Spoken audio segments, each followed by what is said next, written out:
wanted to pause here and incorporate a very interesting explanation of the beginning of Surah Isra. And this is something that is relatively modern, as I will explain. If you have a Qur'an, by the way, it would be nice if you check your Qur'an right now, the first pages of Surah Isra.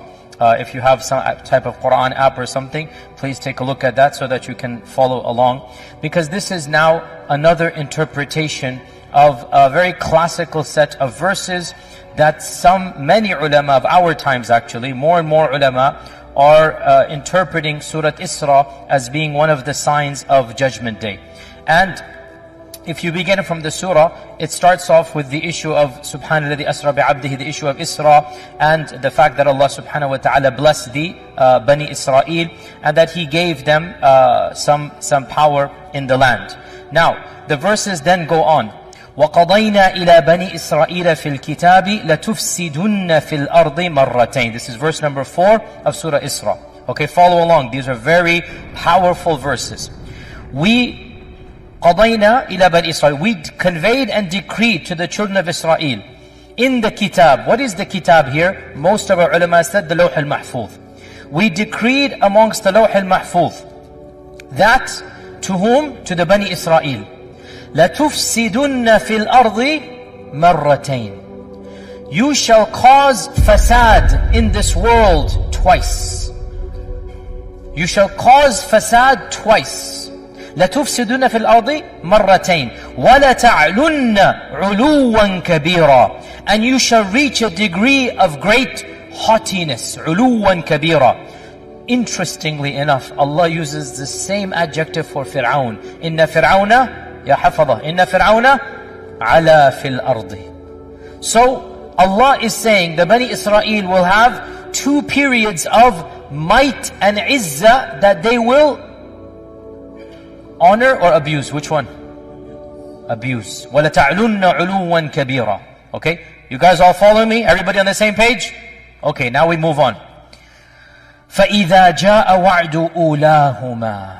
When the first of these two promises come, when the first time that you shall rise up, you shall be dominant, you shall have ulu and cause fasad. What is fasad? Fasad is corruption. Fasad is killing. Fasad is subjugation of people. Fasad is lots of chaos wherever you are. This is fasad. Wallahu la yuhibbul fasad. إِنَّ الْمُلُوكَ إِذَا دَخَلُوا قَرْيَةً أَفْسَدُوهَا. This is fasad. Fasad is caused by corrupt people, by evil people. So Allah is saying, when the first of these two times is going to happen, what is going to happen? فَإِذَا جَاءَ وَعْدُ أُولَاهُمَا بَعَثْنَا عَلَيْكُمْ عِبَادًا لَنَا أُولِي بَأْسٍ شَدِيدٍ. We shall send against you. An army will come, a group will come against you.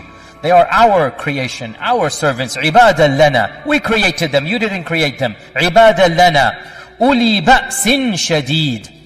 They have great military might. They are a strong qawm. They're not a weak qawm. أُولِي بَأْسٍ شَدِيدٍ فَجَاسُوا خِلَالَ الدِّيَارِ. And they managed to go and probe even into your houses. They're going to go and all the way destroy all the way to your houses. وَكَانَ وَعْدًا مَفْعُولًا. And this was a promise that indeed took place. It is a true promise. وَكَانَ وَعْدًا مَفْعُولًا. Everybody clear so far? Okay? Now, ثُمَّ رَدَدْنَا لَكُمُ الْكَرَّةَ عَلَيْهِمْ. Then we gave you back a karra, a new chance. We gave you another chance. And we caused you to have a victory over your enemies. ثُمَّ رَدَدْنَا لَكُمُ الْكَرَّةَ عَلَيْهِمْ. So from being subjugated, from being humiliated, what happened? You rose up again. You rose from the ashes and you developed power. And وَأَمْدَدْنَاكُمْ بِأَمْوَالٍ وَبَنِينَ. We gave you blessings. You now had a civilization, children, wealth.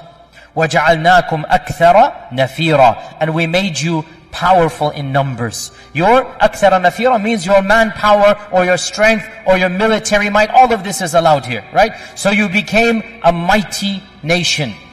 ثم رددنا لكم الكرة عليهم وأمددناكم بأموال وبنين وجعلناكم أكثر نفيرا إن أحسنتم أحسنتم لأنفسكم. يا بني إسرائيل, If you do good, it's only for yourself, you will do good. وَإِنْ أَسَأْتُمْ فَلَهَا. But if you do evil, it will be used against you. You have power. If you are faithful to your commandments, if you obey Allah, you will benefit yourself. Your nation will thrive. You will become more powerful. But if you misuse that power, and if you subjugate others and cause tyranny and fasad, then that will be taken away from you. وَإِنْ أَسَأْتُمْ فَلَهَا فَإِذَا جَاءَ وَعْدُ الْآخِرَةِ. When the akhirah does not mean the akhirah. The akhirah here means the end of the two, the second one, the last one. The ulahuma is the first one, the akhirah is the last one. Doesn't mean the akhirah, the hereafter. No, that's a misunderstanding that people might have when they don't understand the meaning of akhirah here. فَإِذَا جَاءَ وَعْدُ الْآخِرَةِ. When the final of these, meaning the second, because there's going to be two times that they will rise up, right? When the second and final time, because there shall not be a third time of power. Ya Bani Israel, Allah has decreed, you shall come to power and be a civilization twice. The first one, وَكَانَ وَعْدًا مَفْعُولًا. It is a done deal. The second one, when it shall happen, فَإِذَا جَاءَ وَعْدُ الْآخِرَةِ لِيَسُوءُوا وُجُوهَكُمْ. There is a missing phrase here, and that missing phrase, we should say it is understood by the context that Allah will send another group of people, and they will cause your faces to become sour. You will find that because when you're hurt, when you're irritated, when you're angry, when something happens to you, your faces scowl. لِيَسُوءُوا وُجُوهَكُمْ. After they were beaming with pride, they will now become scowling with anger. لِيَسُوءُوا وُجُوهَكُمْ. Now here, listen to this. وَلِيَدْخُلُوا الْمَسْجِدَ كَمَا دَخَلُوهُ أَوَّلَ مَرَّةٍ. And they shall enter the masjid. Which masjid? Ya audience. Aqsa. There's no ikhtilaf. The masjid here is not Mecca and Medina, Aqsa. وَلِيَدْخُلُوا الْمَسْجِدِ. And they shall enter the masjid, Masjid al-Aqsa. كَمَا دَخَلُوهُ أَوَّلَ مَرَّةٍ. As they entered it the previous time. كَمَا دَخَلُوهُ أَوَّلَ مَرَّةٍ وَلِيُتَبِّرُوا مَا عَلَوْا تَتْبِيرًا.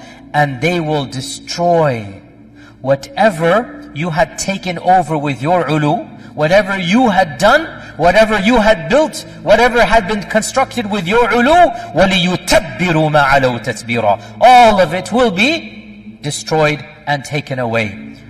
And then Allah subhanahu wa ta'ala says, عَسَى رَبُّكُمْ أَنْ يَرْحَمَكُمْ. Your Lord might have mercy on you. وَإِنْ عُدْتُمْ عُدْنَا. And if you go back to your evil ways, we will go back to our punishing of you. That's what it means here. If you go back to your evil ways, we will go back to punishing you. وَجَعَلْنَا جَهَنَّمَ لِلْكَافِرِينَ حَصِيرًا. And we have made Jahannam a place for the kuffar to reside in. Jayyid. Okay.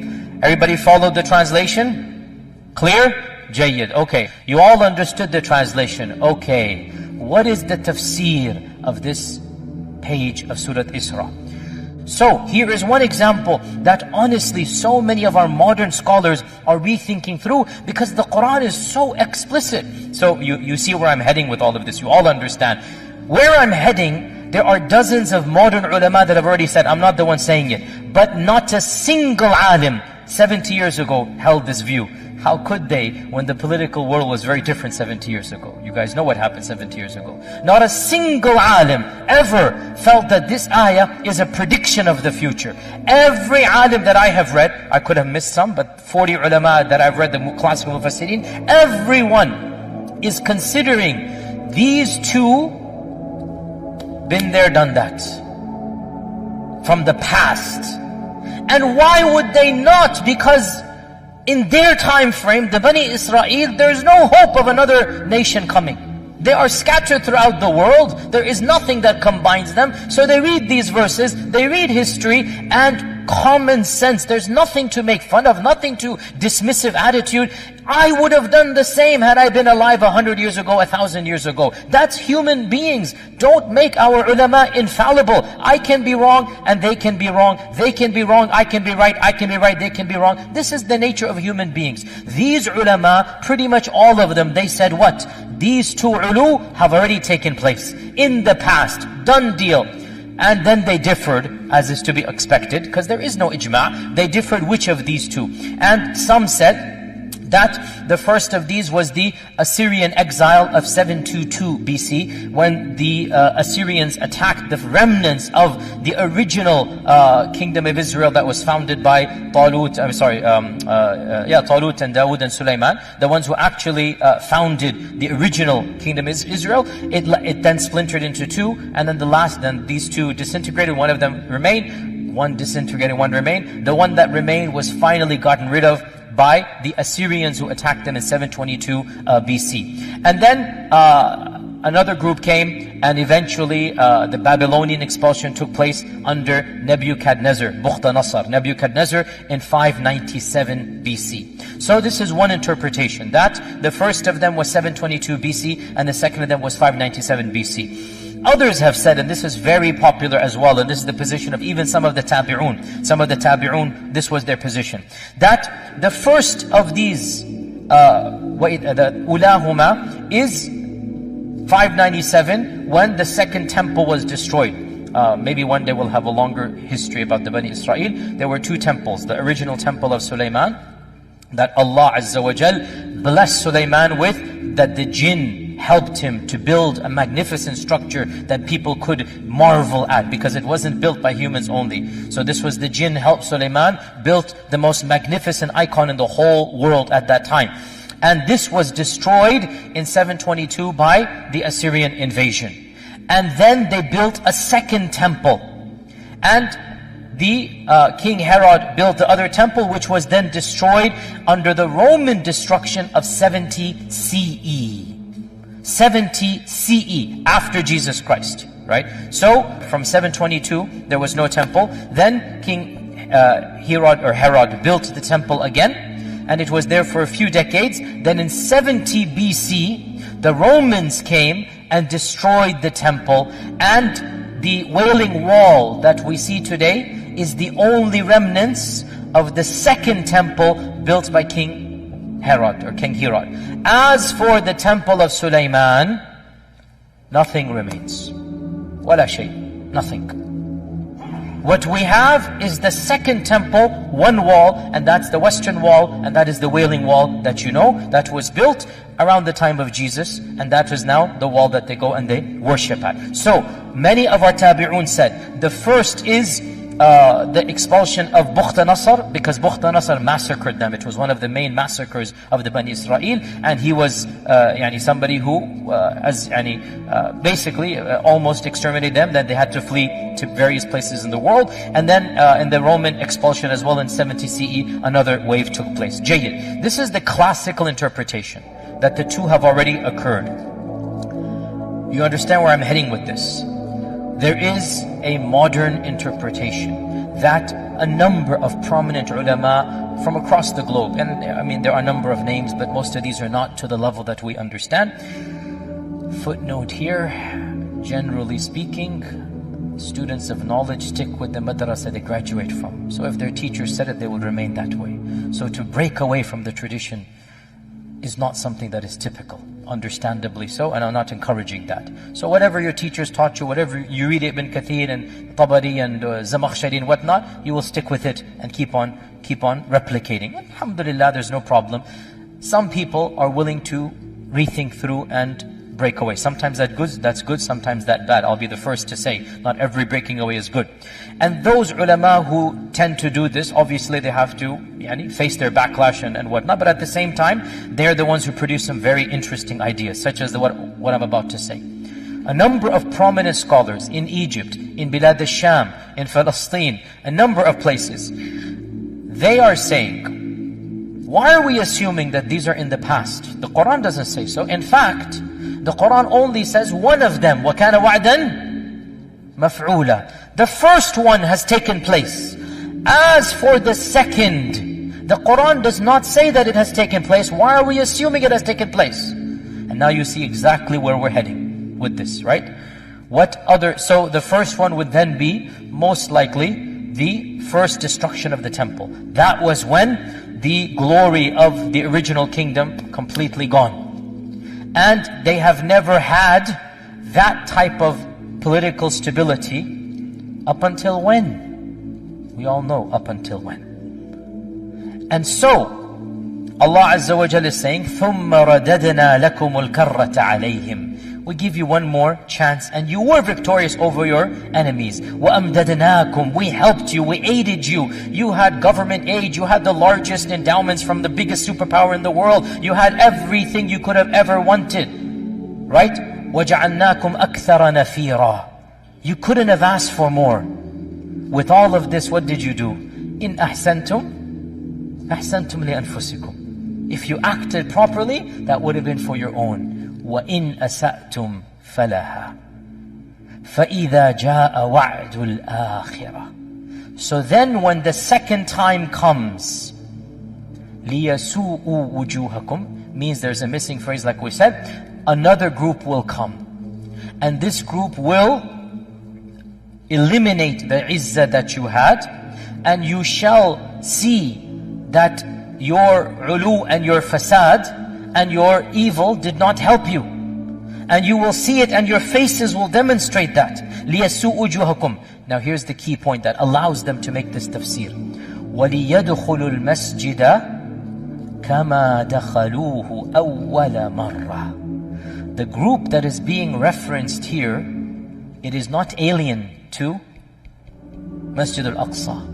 This group has already conquered Masjid al-Aqsa at some previous point in history. And now they are conquering it again. وَلِيَدْخُلُوا الْمَسْجِدَ كَمَا دَخَلُوهُ أَوَّلَ مَرَّةٍ.